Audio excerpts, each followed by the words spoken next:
Not a single person in the most expensive restaurant in Boston would go near her table. The manager kept shaking his head. The servers avoided her gaze like she carried a disease. The hostess had vanished into the kitchen the moment she walked through the door, her heels striking the marble floor in a rhythm that made everyone freeze. Vivian Ashford chose her own seat by the window, away from the other diners, and sat down without waiting to be acknowledged. She folded her hands on the white tablecloth and waited.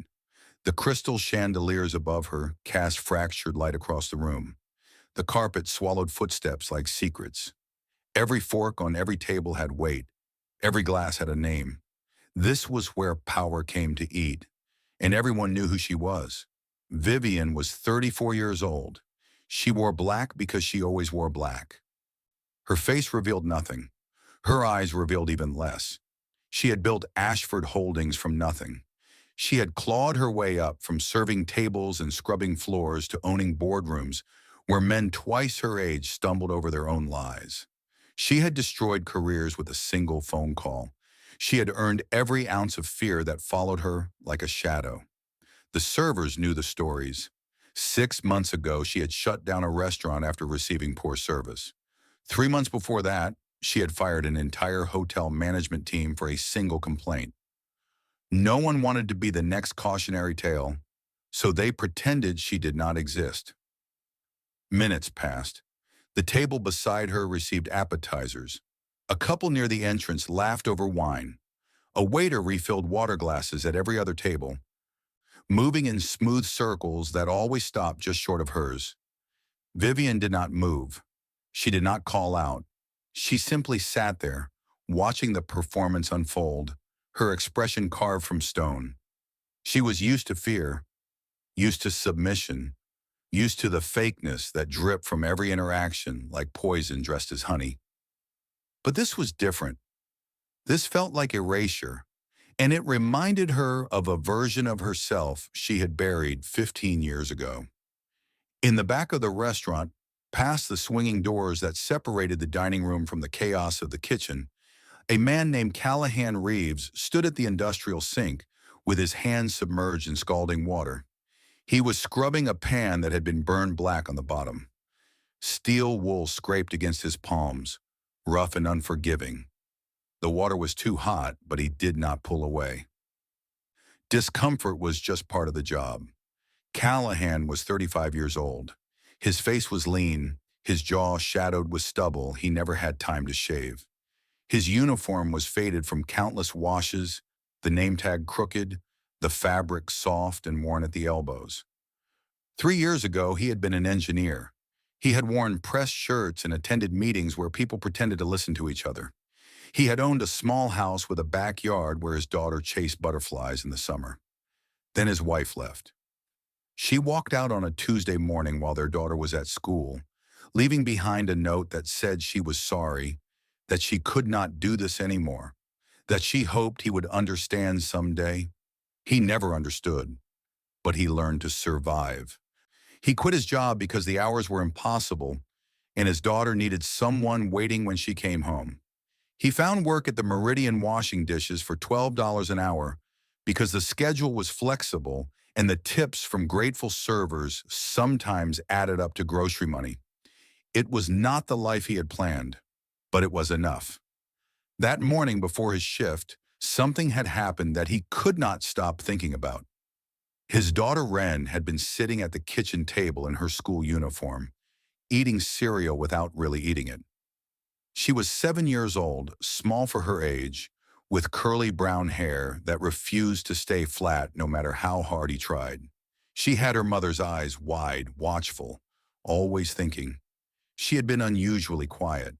Callahan had noticed, but he was running late, so he kept moving, pouring coffee, packing her lunch, checking the clock. Then she spoke. Her voice was barely a whisper. She asked him how to make people notice her. Callahan stopped. He turned off the faucet and looked at his daughter. Really looked. Wren was staring into her bowl, pushing soggy cereal around with her spoon. She told him that at school the teacher never called on her even when she raised her hand. She told him that the other kids played together at recess, but nobody asked her to join. She told him that sometimes she felt like she could vanish and nobody would care. Callahan felt something crack inside his chest. He walked to the table and knelt beside her chair, bringing himself to her eye level. Her eyes were wet, but she was fighting hard not to cry. He took her small face in his hands, and he told her something he needed her to remember forever. He told her that not being noticed did not mean she was not important. It only meant that the people overlooking her were too afraid to pay attention. He told her that the bravest people in the world were often the ones nobody saw because courage did not announce itself. It just showed up and did what needed to be done. Then he made a promise. He promised that if he ever found himself in a situation where someone was being treated that way, overlooked and dismissed, he would not stay silent. He would stand up. Not because it was easy, but because it was right. Wren nodded, wiping her eyes with the back of her hand. Callahan kissed her forehead and sent her off to school, but the promise stayed with him all day. Heavy, insistent, like a weight he could not set down. Now standing at the sink with his hands burning in the hot water, Callahan heard the kitchen door swing open behind him. Rosalind rushed in, her face flushed, her hands trembling so badly that she nearly dropped her tray of dirty dishes. One of the glasses tipped, spilling water across the stainless steel counter. She cursed under her breath and grabbed a towel. Callahan glanced at her but said nothing. Rosalind was always nervous. That was just who she was. Then he heard another voice. Mr. Pemberton, the manager, stood in the doorway with his arms crossed. He had silver hair slicked back with too much product and a tie knotted so tight it looked like it was strangling him. His voice was low but sharp, the kind of tone designed to cut without being loud. He was ordering someone to take the table by the window. The server was refusing. Pemberton's voice rose slightly. He mentioned the woman. He said someone had to serve her. He said this was unacceptable.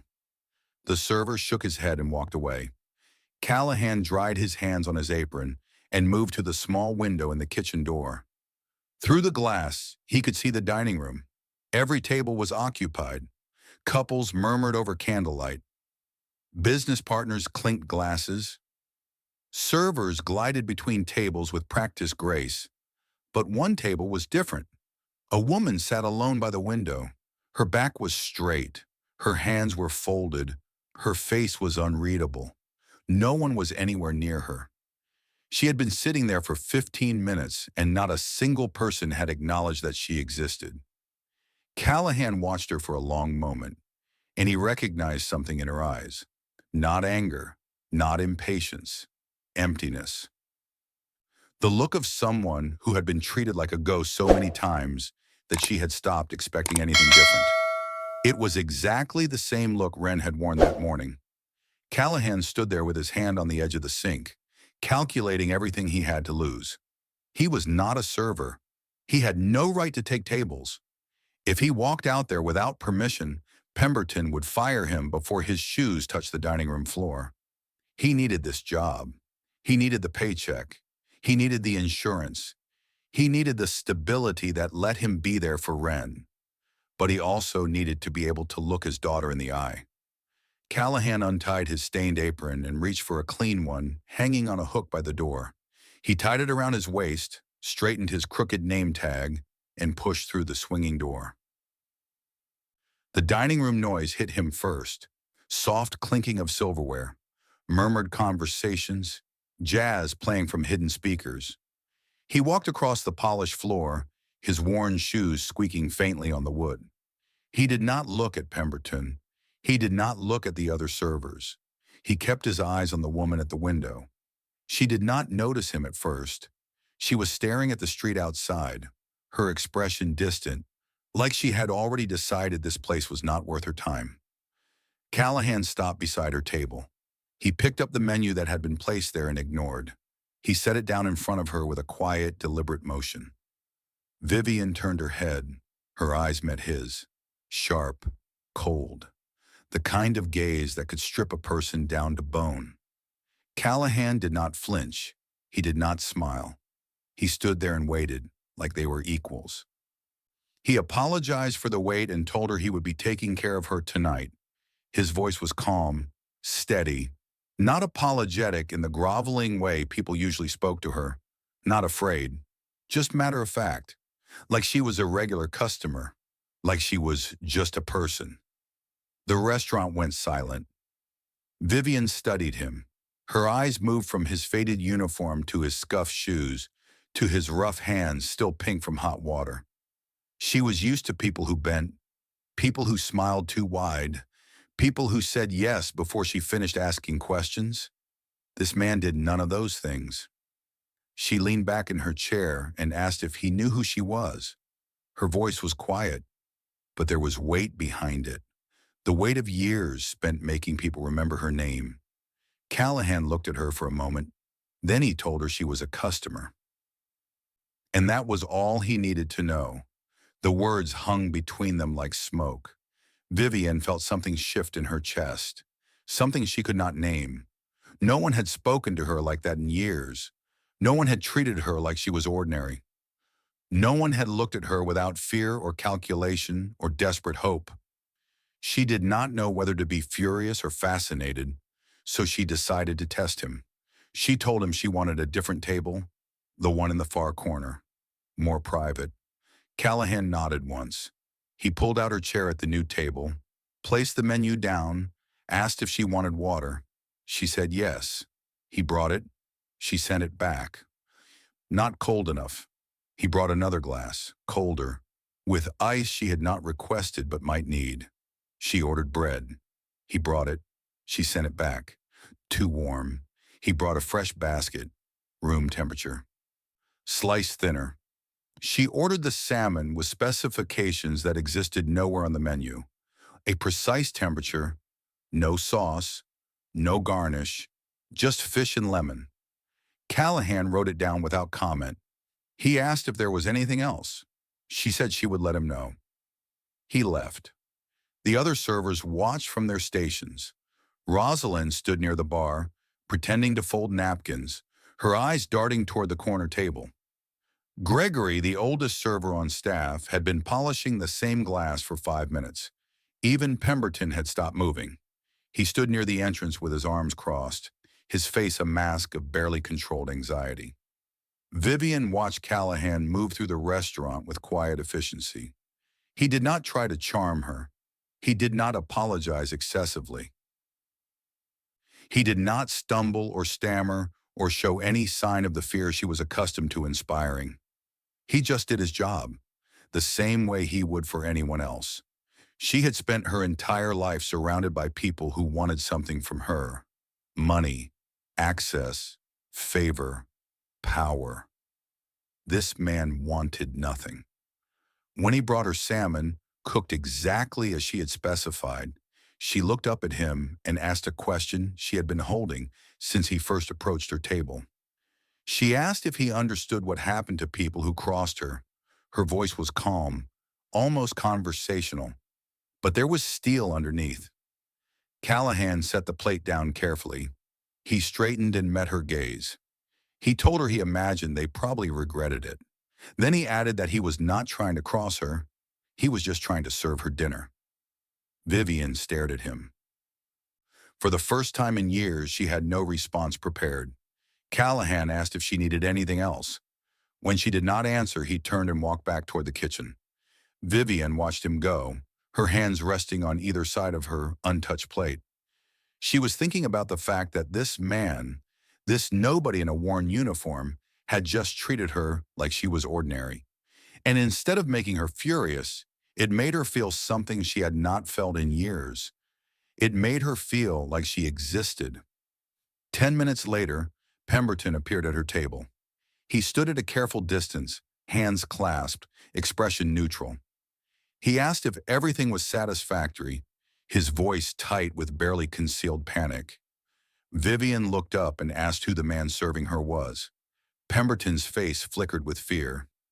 He explained that the man was named Callahan, that he worked in the kitchen, that he was not authorized to serve tables, that he should never have approached her. He apologized. He promised consequences. Vivian cut him off. She asked if Callahan was going to be punished. Pemberton hesitated, then nodded. He said the situation would be addressed immediately. Vivian told him to leave it alone. Pemberton blinked in confusion. She repeated herself, her voice sharper. She told him Callahan had done nothing wrong. Pemberton opened his mouth, closed it, and nodded stiffly before walking away. But Vivian could see it in his posture. He was not going to let this go. Men like Pemberton never did. 20 minutes later, she watched it happen. Pemberton cornered Callahan near the kitchen door. His voice was low but audible. He was telling Callahan he was suspended, that taking a table without permission was a violation of policy, that there would be consequences. Callahan did not argue. He did not defend himself. He just nodded once and started to untie his apron. Then Vivian stood up. The sound of her chair scraping against the floor cut through every conversation in the room. Pemberton froze. Callahan stopped. Every head turned toward her. Her voice was ice. She asked Pemberton what exactly he thought he was doing. Pemberton stammered something about policy, about standards, about the integrity of the establishment. Vivian cut him off. She told him that Callahan had done his job better than anyone else in the restaurant that night.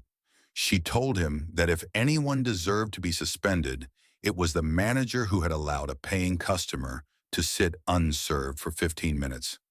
Pemberton went pale. Vivian continued.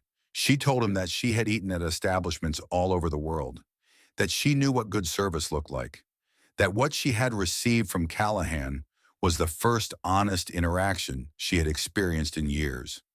She told him that if he punished Callahan for doing what no one else would do, she would make sure every person in the city knew exactly what kind of place the Meridian was. The threat hung in the air. Pemberton looked like he might collapse.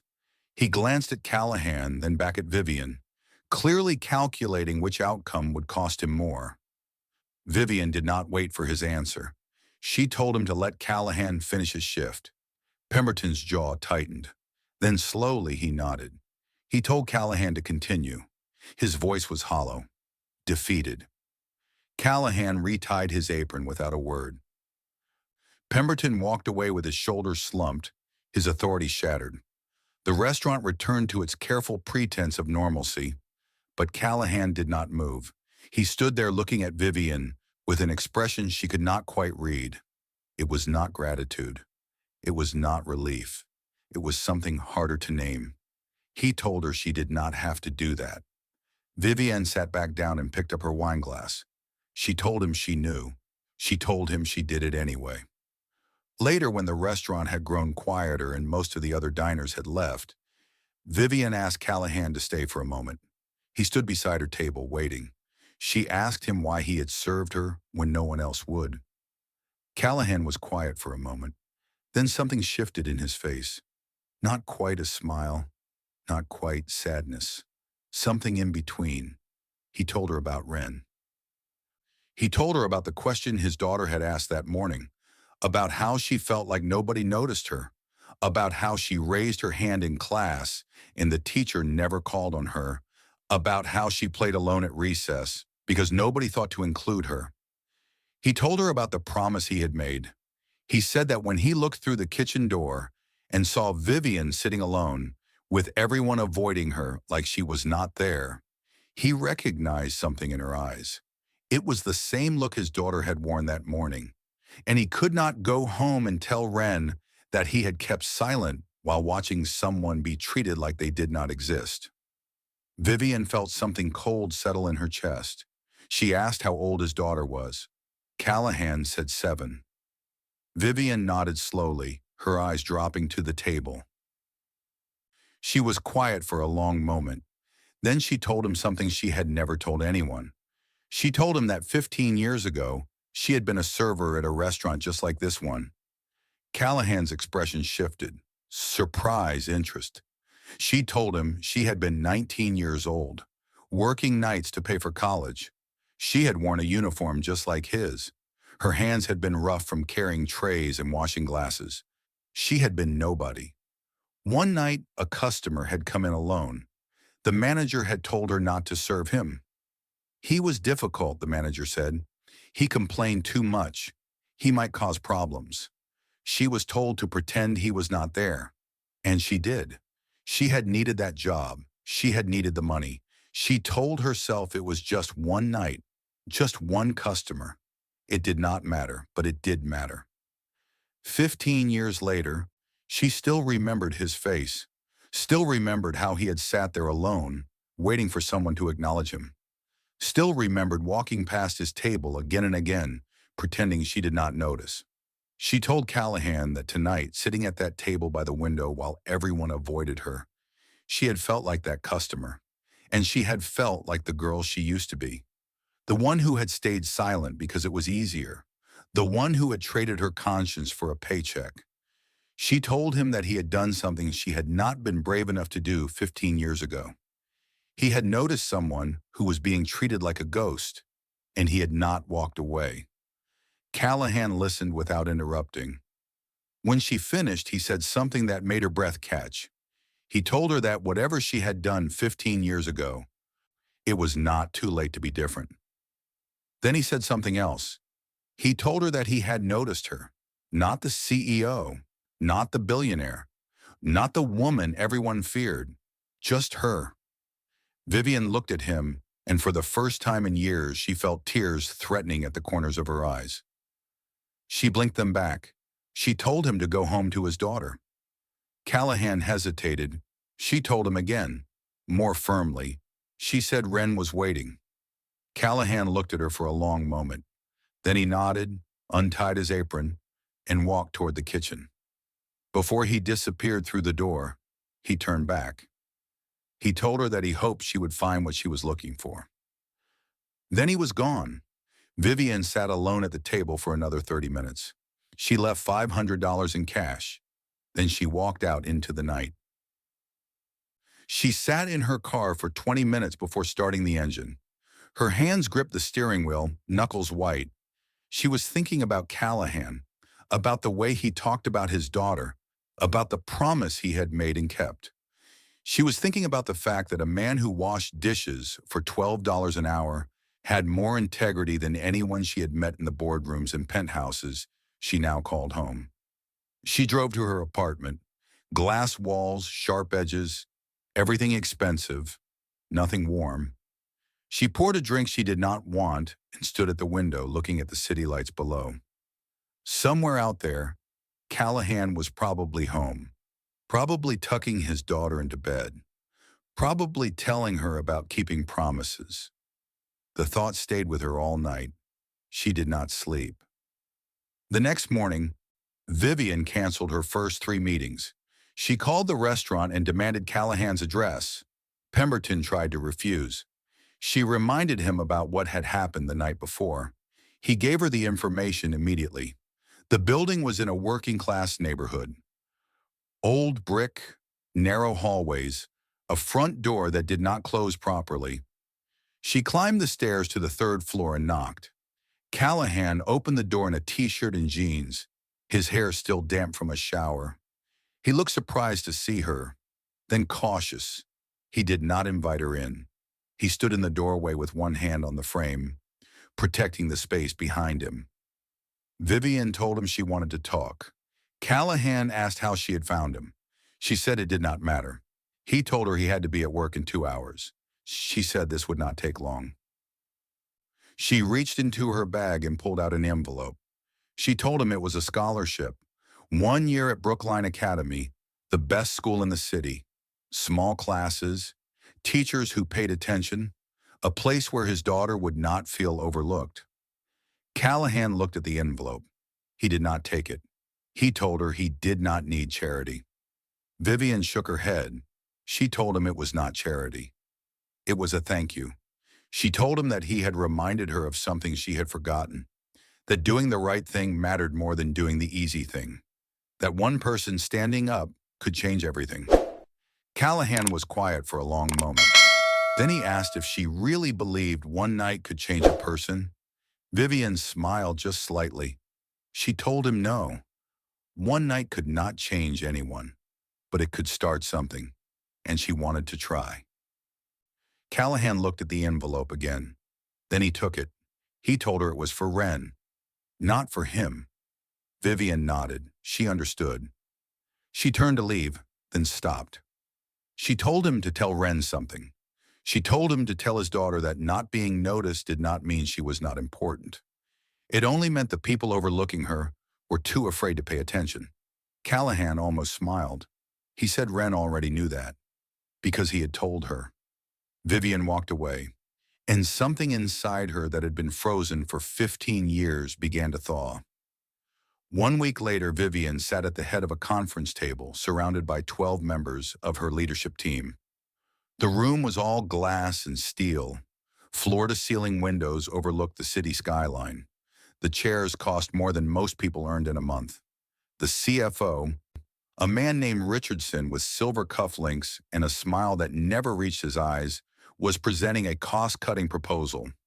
His voice was smooth, practiced, the voice of someone who had delivered bad news so many times it no longer felt like bad news. He said they needed to reduce headcount by 20% in the support division. Janitors, receptionists, mailroom staff, administrative assistants. He called them non-essential personnel. He said the cuts would save $15 million annually. He said the board would approve without question. He said it was the smart move. He clicked to a slide showing a graph with a line going up. That was all that mattered to him. Everyone around the table nodded. Vivian looked at their faces. These were people who made six figures, people who had assistants to schedule their assistants, people who had never scrubbed a floor or sorted mail or answered a phone that never stopped ringing. They were nodding because the people Richardson wanted to eliminate meant nothing to them, just numbers on a spreadsheet.